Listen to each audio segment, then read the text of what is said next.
Good evening, everyone. As you all know, tomorrow we have a resource session related to the pituitary gland as well as the hypothalamus, right? So it's basically related to the structures inside the cranial cavity. So I thought I would just give you a brief introduction about that before you come to the resource session, or else probably you will get lost listening to few of the relations of the pituitary gland as well as the hypothalamus. Okay. So here, this is a skull, a cut section of the skull, and you can see, all right, so this is a norma frontalis, that is the anterior aspect, and this is norma occipitalis, that's the posterior aspect. You don't need to know the terminologies now, just remember that this is the anterior part and this is the posterior part, okay? And here, this cranial cavity, it's like as though you're coming down the stairs. So this is the first, second and the third stair. So the first part is called as the anterior cranial fossa. This is the middle cranial fossa. You further come down, you step into the posterior cranial fossa. Again, anterior cranial fossa, middle cranial fossa, and the posterior cranial fossa. Let's look at the anterior cranial fossa here. Okay. So can you see these tiny apertures here? This is for the optic nerve. The optic nerve exits the orbit through this opening. Now, tomorrow we would be talking only about the middle cranial fossa. So, therefore, this structure, what you see here, a beautiful butterfly shaped structure, this bone is called as the sphenoid bone. Sphenoid bone. So, now I have a separate bone here. So, the parts of this bone is like, if I'm holding it here, this whole thing is like a body. Okay, so this is the body of the sphenoid bone. Then we have the lesser wing of the sphenoid bone. Here we have the greater wing of the sphenoid bone. You have other parts to it which you are going to study in year 3. We don't need it right now. Alright. So as I told you, this is the lesser wing of the sphenoid. Here is the lesser wing of the sphenoid here, which falls in the anterior cranial fossa. What do you see in the middle cranial fossa is the greater wing of the sphenoid. Okay. And here you see the body of the sphenoid. Look at the body of the sphenoid. It's not straight, right? It has got a depression. It has got an indentation. And that depression is called as the sella turcica or the pituitary fossa. Pituitary fossa. Okay, so where do you see that? Right here in the body. Okay, so actually it is covered by a dura mater. You know, I hope you know what dura mater is. It's a covering, is it not? Here, this is a dura mater. So actually, I told you, inside this would be the pituitary gland. Inside this would be the pituitary gland. So pituitary gland is connected to the brain by means of a small stalk. Okay, so a stalk which comes out of this structure. Alright, so that is called as the infundibulum. Infundibulum. Alright, so if you want to see the pituitary gland, you have to open this, tear this part, and this part is like a diaphragm, so therefore it is called as a diaphragma celli. Diaphragma celli. So this is nothing but the dura mater of the brain. Okay, so I remove this. Inside this I should be seeing the pituitary gland. Okay, now let us see a sagittal section. What do you mean by a sagittal section? So now this is the skull. I'm going to cut the skull this way. Alright, so then I get to see this structure here, this way. Okay, so again let me make it clear to you. This is the lesser wing of the sphenoid. Okay, this is the greater wing of the sphenoid, and here is the body. So when you are seeing through the sagittal section, here is a pituitary fossa, right? And I told you this is actually covered by the dura mater. And beneath that, here, this is the sphenoid bone, is it not? So there is a cavity inside the body of the sphenoid, which we call it as the sphenoidal air cavity. Okay, sphenoidal air cavity. Alright, so now why I am talking about this cavity here is, imagine there's a tumor growing here inside the pituitary fossa. If it is growing downwards, what will it do? It will get into the sphenoidal air sinus. Okay, now this is why we need to know the relations. Now what was this? What did I say this opening was? This is the opening for the optic nerve. That's called as the optic canal. So let me show it to you here. This is the lesser wing of the sphenoid. This opening is called as the optic canal, right? Now, again, let's see the same in here. So this structure, what you see here, this is the optic. You can see the point of the pencil here, the optic canal. You can see these are the optic canals. So if I'm going to turn it and see it from the cranial cavity, where do you see the optic canal? That's here. Okay. So it will exit the orbit and then come here and form a optic chiasma.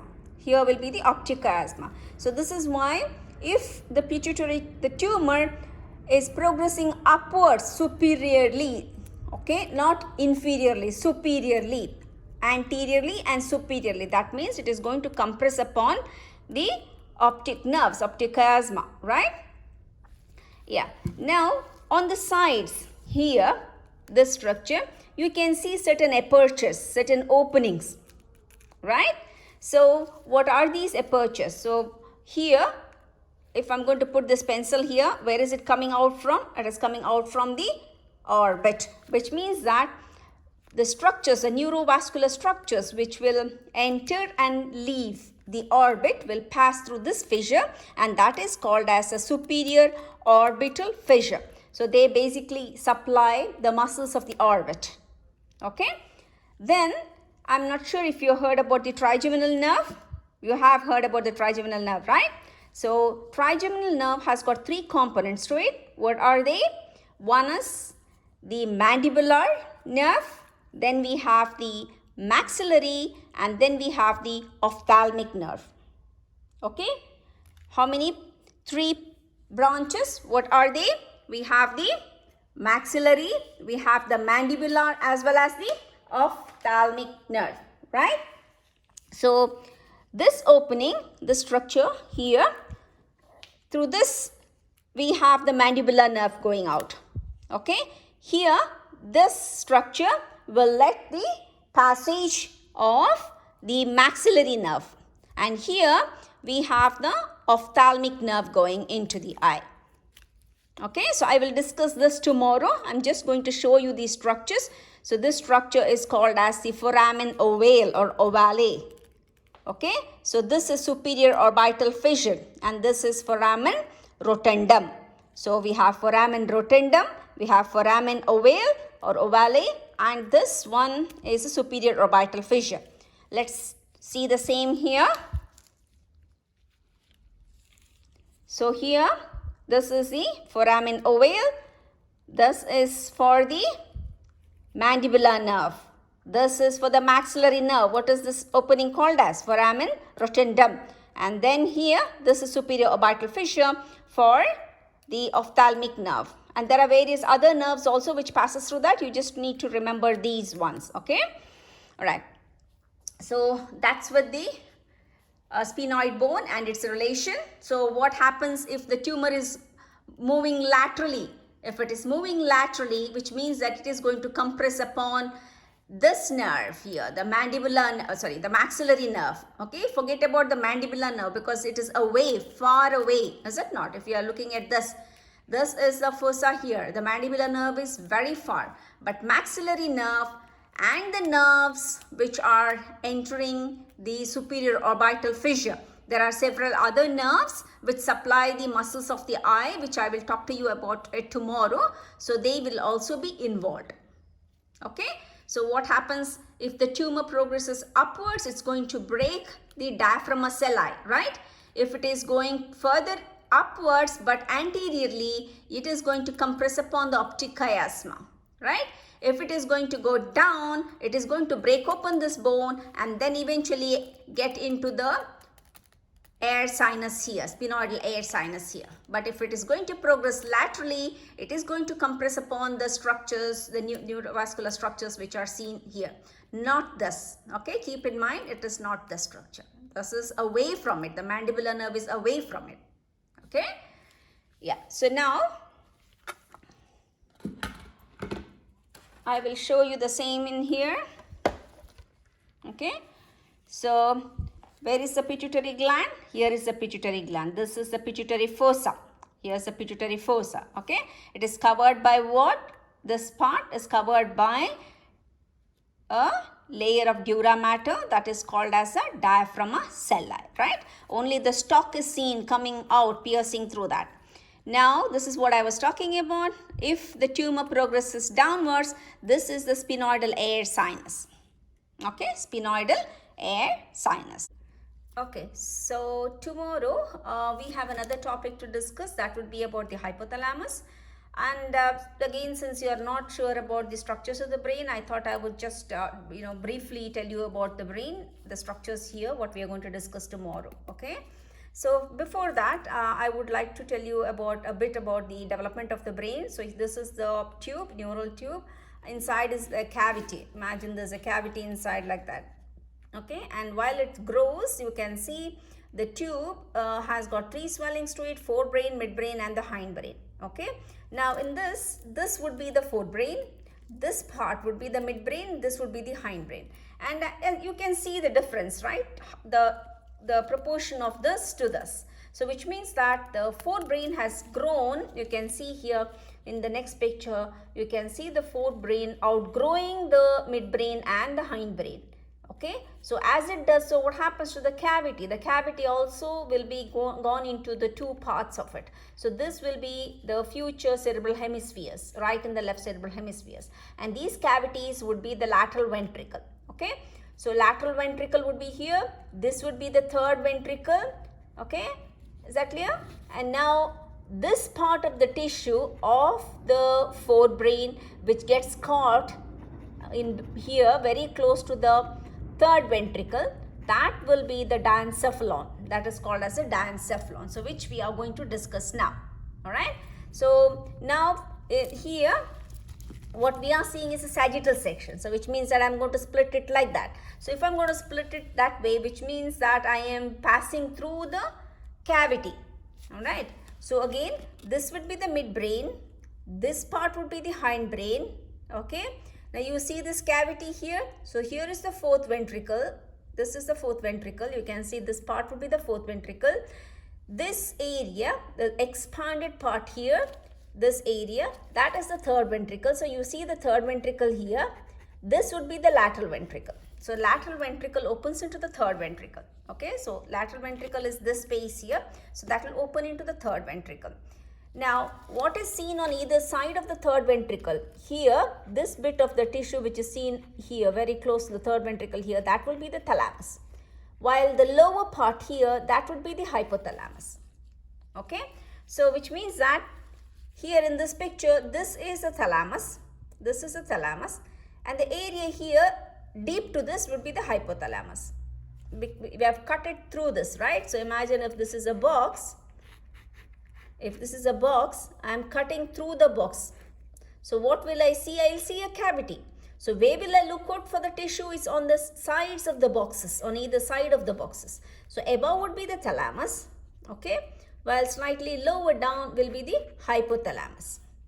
Okay, so now let's see these structures. What is this? This is the pituitary gland. This is the infundibulum. And if I'm going to flip it like that, you remember this structure? What is this? This is an optic chiasm, right? So this is optic chiasm. So I'll put this here back to you. So what was this? Here is the optic nerve which was coming out and it forms the optic chiasm. Where was it? Right in front of the pituitary, right? So here's the pituitary. Right in front of that is optic chiasm, because if I am going to put it back like that, it will sit like this, correct? So I remove it. Pituitary gland. This would be the optic chiasm. Is that clear? Okay. So now let's go back here to the structure. Just that tomorrow when I'm going to describe it, you will at least would have heard the name of it. So here is the thalamus. So where is the thalamus? On either side like that. And connecting that between the two would be a stalk-like thing which is called as the interthalamic connections. So here this is cut. You can see they have cut because we have passed through the third ventricle, right? Now this area, this part below the thalamus, deep to this would be the hypothalamus. Okay, so where will you look out for the hypothalamus? So it will form the floor, this part, as well as the anterior part. This whole thing is called, this whole thing would be the hypothalamus. Forms the floor and the anterior part of the walls of the third ventricle. So location, where will you locate it? For example, if I ask you, just pinpoint, show me where exactly is the hypothalamus from here. So what is this? This is the midbrain, right? So this whole thing we call it as the base of the brain. So here is the midbrain. Okay, so this will be the midbrain. This is the pituitary stalk again. This is the optic chiasm. So if I'm going to put this up in here and poke it above, so I will see the hypothalamus there. Okay, so this is the area for the hypothalamus. Above, it is related to this groove, which is called as the hypothalamic sulcus. Hypothalamic sulcus, which actually separates the hypothalamus from the thalamus. Inferiorly, if I'm going to trace it down, what is this? This is the midbrain. Okay, so it becomes continuous with the midbrain here. Exactly, it is related to the midbrain here, not continuous, it is related to the midbrain here. Above, it is related to the thalamus but separated from it through the hypothalamic sulcus. Okay, here this is the optic chiasm. Then we have the pituitary stalk, and then this is the mammillary body. This is the mammillary body. Okay, so tomorrow we will be talking about the same structures. So if I'm going to open it up like that, so here is the thalamus. This part would be the thalamus. You can see this is the thalamus. So right deep to that, the rest of the tissue will be seen deep to that, and then deep to this part here. If I remove this tissue here, the wall of the ventricle, deep to that would be the hypothalamus. Okay, thank you.